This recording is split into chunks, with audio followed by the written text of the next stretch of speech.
নমস্কার, আশা করি সবাই ভালো আছেন। চলে এলাম আবার একটি রেসিপি নিয়ে। চলুন আগে রেসিপিটা দেখে নিই। রান্নাটি দেখাচ্ছি নারকোল বড়ি দিয়ে নিরামিষ পেঁপের ঘন্ট। একটি 500 গ্রাম ওজনের পেঁপে খোসা ছাড়িয়ে নিয়ে কয়েকটি ভাগ করে নিয়ে ভালো করে ধুয়ে নিয়েছি। এবারে একটি গ্রেটার নিয়ে গ্রেটারের যেটা বড় ছিদ্র আছে সেই ছিদ্র দিয়ে পেঁপে টুকরোগুলোকে কুড়িয়ে নেব। পেঁপে কুড়াবার যে সাইজটা হচ্ছে সেটা আপনাদের দেখিয়ে দেব। তার থেকে যদি ছোট সাইজ হয় তাহলে কিন্তু পেঁপের তরকারিটা ভীষণ কাদা কাদা হয়ে যাবে।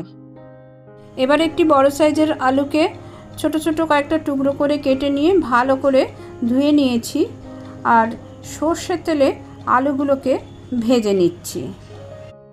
আজকের রান্নাটিতে আলুকে ভেজেই দিতে হবে। আলু সিদ্ধ করে তরকারিতে দিলে রান্নাটির কোনো স্বাদই পাওয়া যাবে না। আলুগুলো ভাজার সময় লবণ দিয়েছি। আলু ভাজা হলে আলাদা করে তুলে রেখে দেব।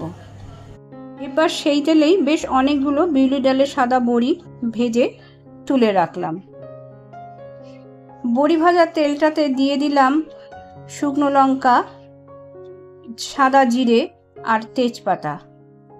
ফোড়নের ভালো গন্ধ বার হলে কুড়িয়ে রাখা পেঁপেটা তেলের মধ্যে ছেড়ে দিলাম। এবার পেঁপেটাকে বেশ খানিকক্ষণ ধরে ভাজা ভাজা করতে হবে। লবণ কিন্তু এখনই দেওয়া যাবে না। 4 মিনিট ভাজার পরে মশলাগুলো দিয়ে দিচ্ছি। আদা বাটা, ধনে জিরে গুঁড়ো যেটা আমার ঘরে ভেজে গুঁড়িয়ে রাখা থাকে। এই তরকারিটায় কিন্তু হলুদ পড়বে না। এবার ভেজে রাখা আলু আর বড়িগুলোকে দিয়েও বেশ কিছুক্ষণ ধরে পেঁপেটাকে ভাজতে হবে। রান্নাটি এই পর্যায়ে এসে আমি লবণটা দিয়ে দিয়েছি। এখানে বড়ি ভাজা প্রসঙ্গে একটা কথা বলি। বড়ি আমি সর্ষের তেলে ভেজেছি। বড়িটা ঘিয়ে ভেজে যদি তরকারিতে দেওয়া যায় তাহলে তরকারির স্বাদ অতিমাত্রায় বেড়ে যায়। আলু আর পেঁপে তো নরম হয়ে গেছে, শুধু বড়িগুলোকে একটু নরম করার জন্য আমি অল্প একটুখানি গরম জল দিলাম। দিয়ে সমস্ত তরকারিটাকে ভালোভাবে নাড়াচাড়া করে নিচ্ছি। একটুও ঢাকা চাপা দেওয়ার প্রয়োজন নেই। রান্নাটি এই পর্যায়ে আসার পরে আমি নারকেল কোড়া আর চিনি মিশিয়ে দিলাম। যদি কেউ চিনি না খান তারা গুড় মিশাতে পারেন। এইবার সমস্তটা ভালোভাবে মিশিয়ে নিয়ে গরম মশলার গুঁড়ো আর ঘিটা দিয়ে দিচ্ছি। ঘন্টটি একেবারে তৈরি। ভাত, রুটি, পরোটার সাথে ভালো লাগে এই ঘন্ট। যারা পেঁপে খেতে পছন্দ করেন না তারা এইভাবে একবার খেয়ে দেখুন, আশা করি তাদের ভালো লাগবে। এই ঘন্টটি কিন্তু আগেকার দিনের রান্না। রেসিপিটি ভালো লাগলে একটা লাইক করে দেবেন আর আত্মীয় বন্ধুদের শেয়ার করে দেবার অনুরোধ রইল।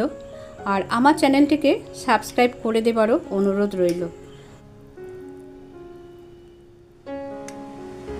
তাহলে রান্নাটি এখানেই শেষ করলাম। রেসিপিটি কেমন হয়েছে জানাবেন। সবাই ভালো থাকবেন। পরের দিন আবার একটু অন্য কোনো রেসিপি নিয়ে দেখা হবে। আজকের মতো আসি। ধন্যবাদ।